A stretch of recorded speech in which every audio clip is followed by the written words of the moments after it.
ہر نوجوان کو فکر ہے روزی کی، رشتہ دار کہتا ہے کہ ممبئی بھیج دو، ہم اس کو کام پہ لگا دیں گے۔ کوئی رشتہ دار بیرون ملک رہتا ہے تو کہتا ہے میں اس کے لیے ویزا اور نوکری کا انتظام کر دوں۔ آدمی بھروسہ کر لیتا ہے، ذرا رب کے فرمان پر بھی بھروسہ کر لو۔ اللہ فرماتا ہے وَأْمُرْ أَهْلَكَ بِالصَّلَاةِ وَاصْطَبِرْ عَلَيْهَا لَا نَسْأَلُكَ رِزْقًا نَحْنُ نَرْزُقُكَ۔ اللہ فرماتا ہے اپنے گھر والوں کو نماز کا حکم دو اور تم بھی اس پر جمے رہو۔ اللہ فرماتا ہے میں تم سے روزی نہیں مانگتا، میں تم کو روزی عطا کروں گا۔ اللہ فرماتا ہے تم اپنے بچوں کو نماز کا حکم دو، وَأْمُرْ أَهْلَكَ، اور تم بھی نماز پڑھو، تمہیں در بدر بھٹکنے کی ضرورت نہیں، روزی کا ذمہ میرے پروردگار سبحان اللہ۔ کرتے ہیں آپ۔ ہم کہتے ہیں چلے میں چلا گیا، جماعت میں چلا گیا، یہ سنی تھا بگڑ گیا۔ میں کہتا ہوں ایک ہی سوراخ ہم نے کھلا رکھا ہے جہاں سے یہ چور لوگ گھستے ہیں، اور وہ سوراخ ہے نماز۔ نماز کے نام پر آتے ہیں، لے کے چلے جاتے ہیں۔ میں نے ابھی منتظمین جلسہ میں سے ایک ساتھی سے میں نے کہا، انہوں نے کہا حضور آئندہ سال کی تاریخ ابھی سے دے دیجیے۔ میں نے کہا بالکل، وعدہ میرا، تاریخ ابھی دے دوں گا، اعلان ابھی نہیں کروں گا، اس لیے کہ میری بھی ایک شرط ہے، اور وہ شرط یہ ہے کہ اگر میں تم سے کہوں کہ تم یہاں کسی کے پاس نماز سیکھنا تو تم بہانہ بناؤ گے، امام صاحب چلے گئے، مبلغ صاحب چلے گئے، مولانا صاحب چلے گئے، کوئی بہانہ تم دے ہی نہ سکو۔ اس کے لیے میں تم کو ایک طریقہ بتاتا ہوں، ہمارے یہاں آن لائن بھی کورس ہوتا ہے۔ تم کمیٹی والے آن لائن اگر 3 مہینے کا نماز کورس کمپلیٹ کر لو گے نا، آئندہ سال کی تمہاری تاریخ پکی۔ ہمارے یہاں پروگرام کروانے والے علماء کے علاوہ جو لوگ ہیں، نہ ان کو کلمہ آتا ہے، نہ ان کو اتحیات آتی ہے، نہ ان کو درود ابراہیم، کچھ بھی نہیں۔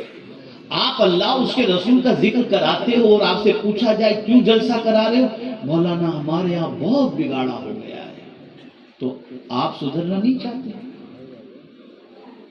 ہونا تو یہ چاہیے کہ پروگرام کے آرگنائزر اتنے دین کے پابند ہو جائیں کہ ان کی زندگی کو دیکھ کر کے دوسرے دین کے راستے پر چلنے والے بن جائیں۔ سبحان اللہ، سبحان اللہ۔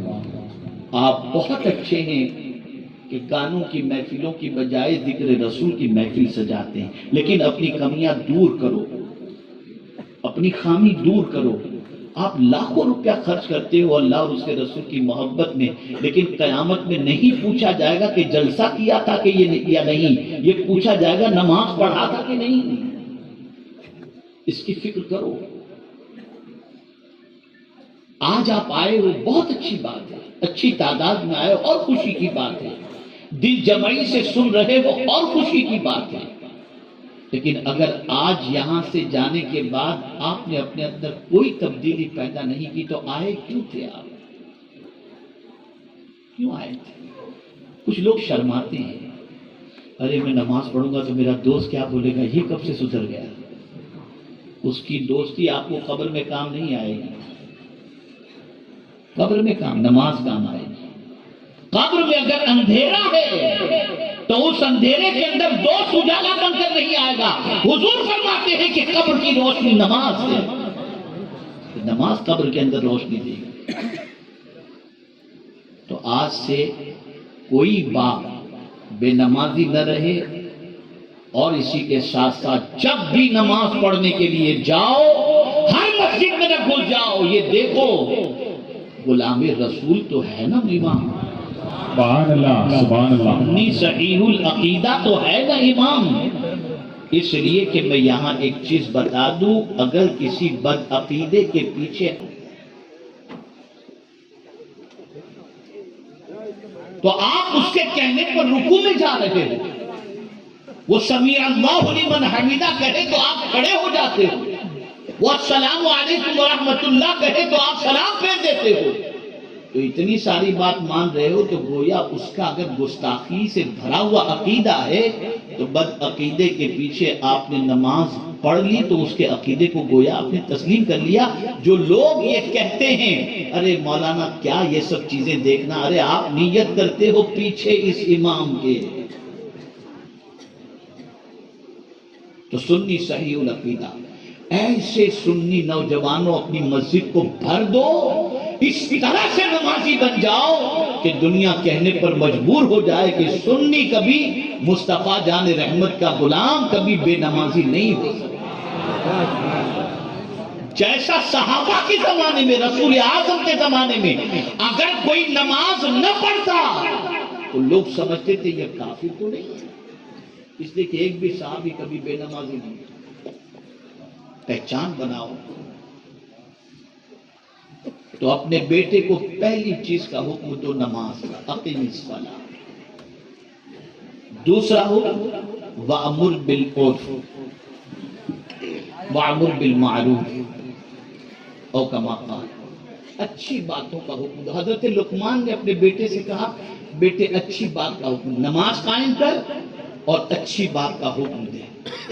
آج ہم معاشرے کے اندر دیکھ لیں تو نوجوان کہے گا ارے وہ پکچر تو دیکھا، ارے وہ گانا تو دیکھا، میں تجھے بھیجتا ہوں۔ یہ ساری چیزیں چل رہی ہیں، جبکہ قرآن کہتا ہے اچھی باتوں کا حکم، بری باتوں سے روکو، لیکن وَأْمُرْ کے بعد صبر کا حکم نہیں آیا، وَانْہَا عَنِ الْمُنْکَرْ کے بعد صبر کا حکم آیا۔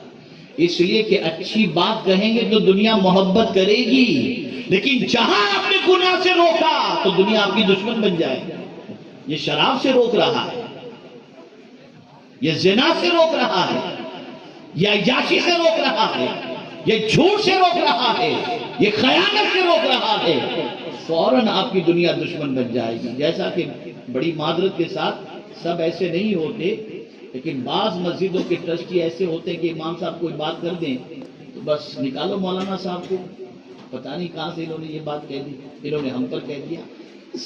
تو قرآن کہتا ہے، اور ترتیب دیکھیے، اچھی باتوں کا حکم، اس کے بعد بری باتوں سے بچنے کا حکم، اور فوراً فرمایا وَاصْبِرْ عَلَىٰ مَا أَصَابَكَ، اور جو مصیبت تمہیں پہنچے اس پر صبر کرو۔ یعنی جب تم بری بات سے رکنے کا حکم دو گے دنیا تمہاری دشمن بنے گی، تو تم اس پر صبر کرو، اس لیے کہ صبر کرو گے تو تنہا نہیں رہو گے، ان اللہ مع الصابرین، کہ بے شک اللہ صبر کرنے والے۔ سبحان اللہ، سبحان اللہ۔ اور صبر تو اتنی عظیم دولت ہے کہ جنتی کو جب فرشتے سلام کریں گے، سلام پیش کریں گے جنتی کو، تو کیا کہہ کر سلام پیش کریں گے؟ کون سی صفت سے جنتی کو یاد کریں گے؟ سلام علیکم بما صبرتم فنعم عقبی الدار، سلام ہو اے صبر کرنے والے تجھ پر، اور تیرا ٹھکانہ کیا ہی اچھا ٹھکانہ ہے۔ میں تفصیلی گفتگو نہیں کروں گا، اور یہ سارے کام بہت حوصلے کے کام ہیں، بہت بڑے کام ہیں۔ اب ایک بات عرض کرتا ہوں، اس لیے کہ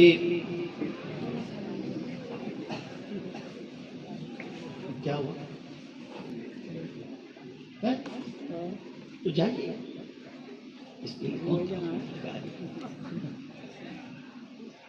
معاف کیجیے گا، میری سختی کی وجہ سے بیچارے پریشان ہو گئے، اللہ مجھے بھی معاف فرمائے۔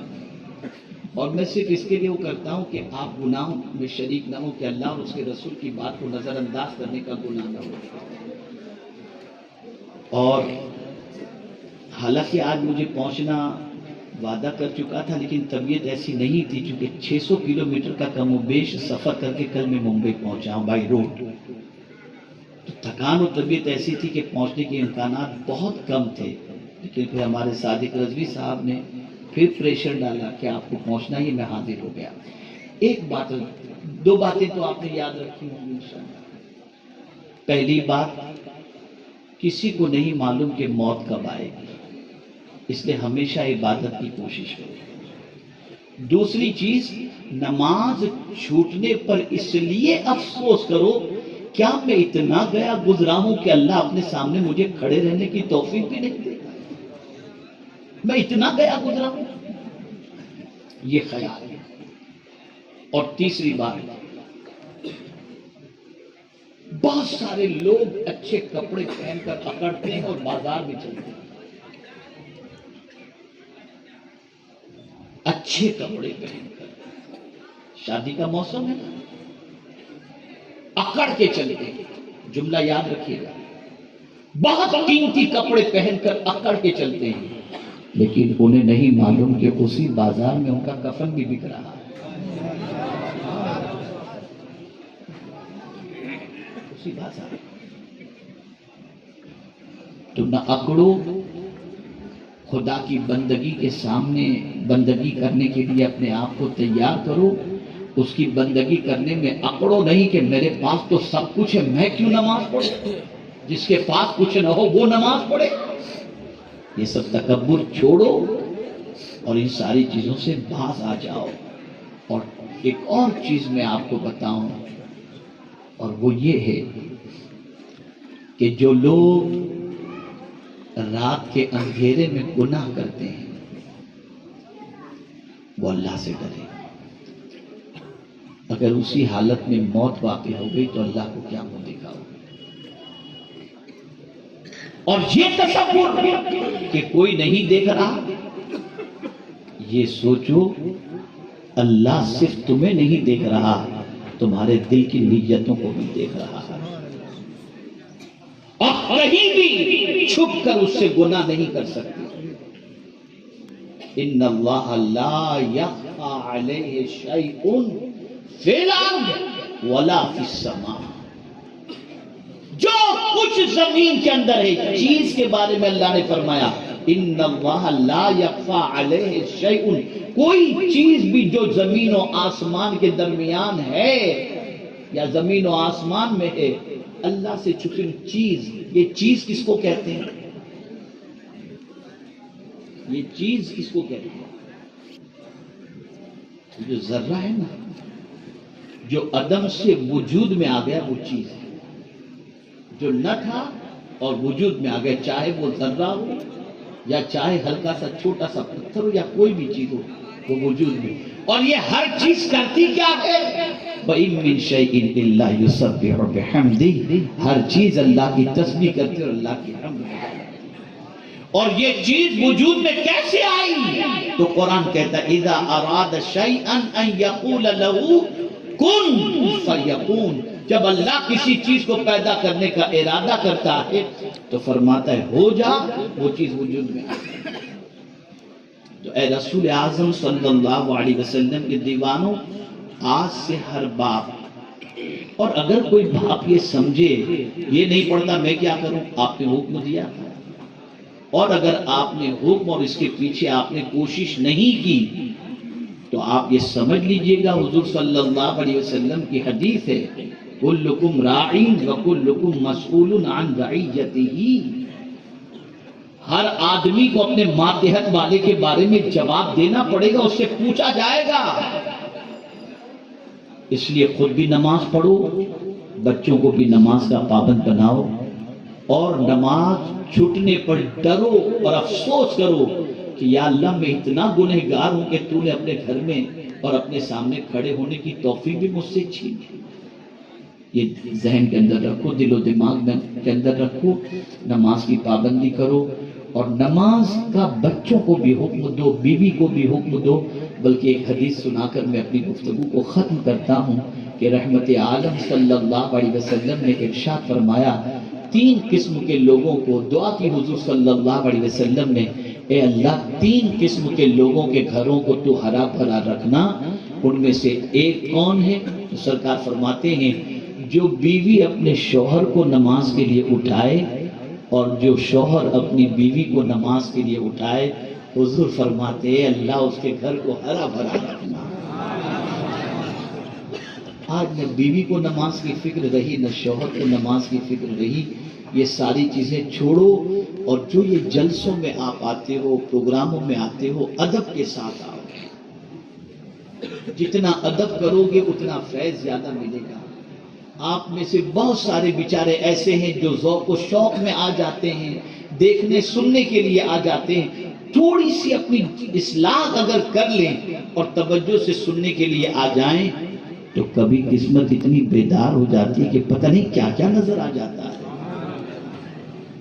باوضو آنے کی کوشش کریں، سر پہ ٹوپی رکھا کریں، ٹھنڈے دماغ سے گفتگو کو سنا کریں. اور اس نیت سے حضرت فضیل بن عیاض رضی اللہ تعالیٰ عنہ نکل رہے تھے خطیب کا خطاب سننے کے لیے، تو گئے اپنی ماں سے اجازت لینے. ماں مجھے اجازت دے کہ فلاں خطیب تشریف لائیں، میں ان کا خطاب سنوں. قربان جائیے ماں کے جواب کو کہ فضیل ابن عیاض رضی اللہ تعالیٰ عنہ کی ماں فرماتی بیٹا کیوں خطاب سننے جا رہے ہو، کیا وجہ؟ کہا ماں بہت اچھے خطیب ہیں، بہت اچھا بولتے ہیں.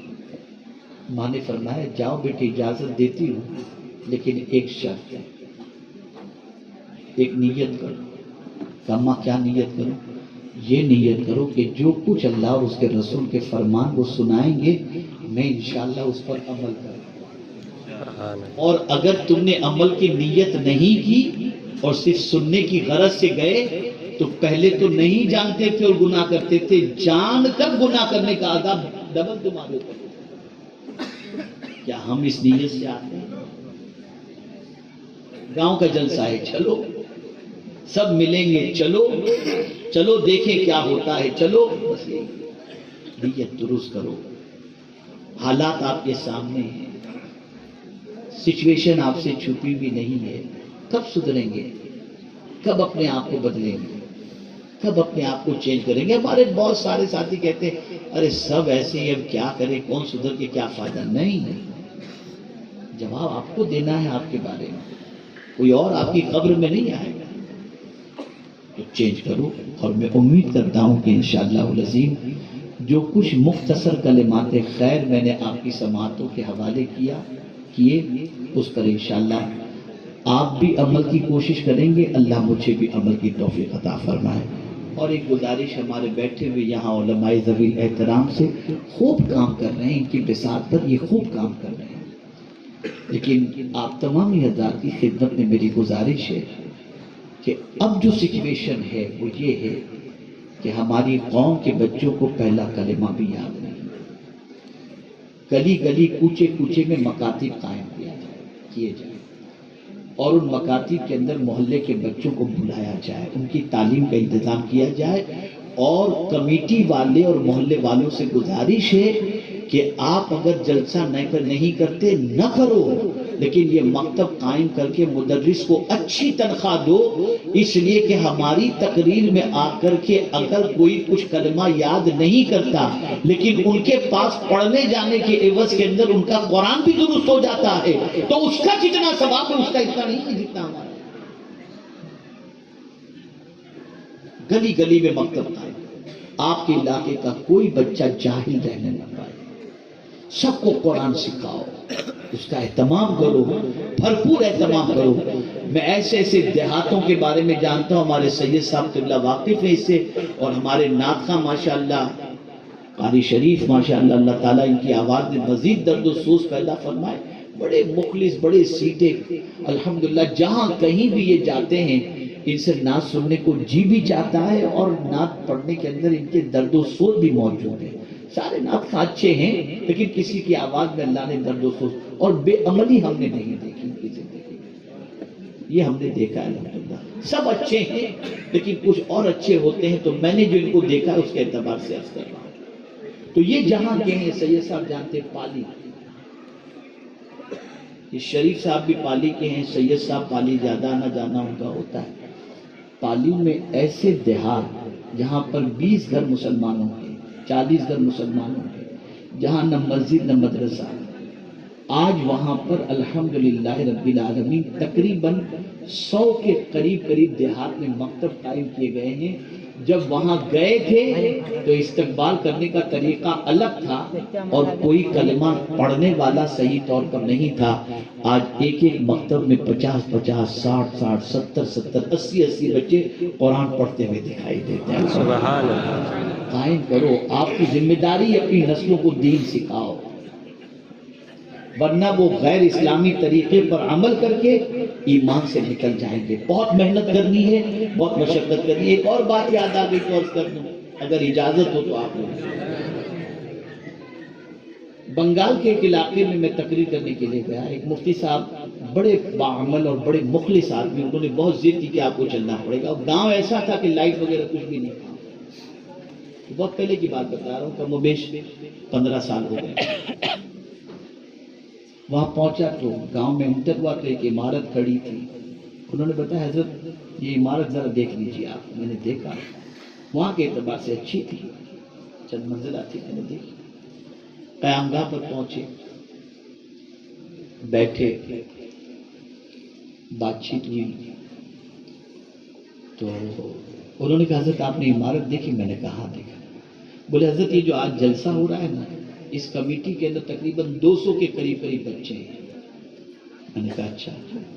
بولے وہ سب ممبر ہے کمیٹی کے. میں نے کہا ٹھیک ہے. بولے اس میں سے 10-15 ایسے ہیں جو اچھے بڑے کام کرتے ہیں، یعنی کوئی سمجھ لیجئے کہ پی یو پی کا کام کرتا ہے، کوئی فرنیچر کا کام کرتا ہے، اس طریقے کے اچھے اچھے بڑے بڑے کام کرتے ہیں. 180 کے قریب بچے ایسے ہیں جو بنگلور، دہلی، ممبئی، کلکتہ وہاں کی ہوٹلوں میں برتن صاف کرتے ہیں. وہ سب اس کمیٹی کے ممبر ہیں.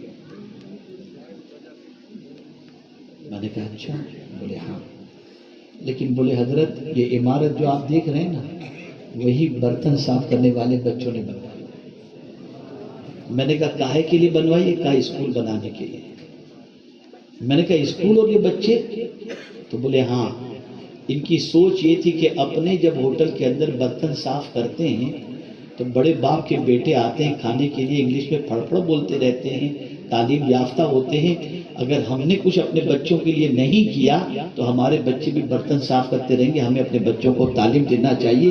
روپیہ جمع کر کے ان لوگوں نے یہ عمارت بنائی. کام ایسے ہوتا ہے. آپ بھی اپنے علاقے کے اندر جال پھیلا دو، آپ کی نسل کے کوئی جاہل نہ رہنے پائے، کوئی ان پر رہنے نہ پائے، تاکہ آپ بھی فخر سے اپنا سر اونچا کر کے چل سکیں اور آپ کا بچہ معاشرے کے اندر اپنا کوئی مقام بنا سکے. کھا پی کر عیش موج گٹکھا تمباکو اور یہ ساری چیزوں میں اپنی زندگی برباد مت کرو.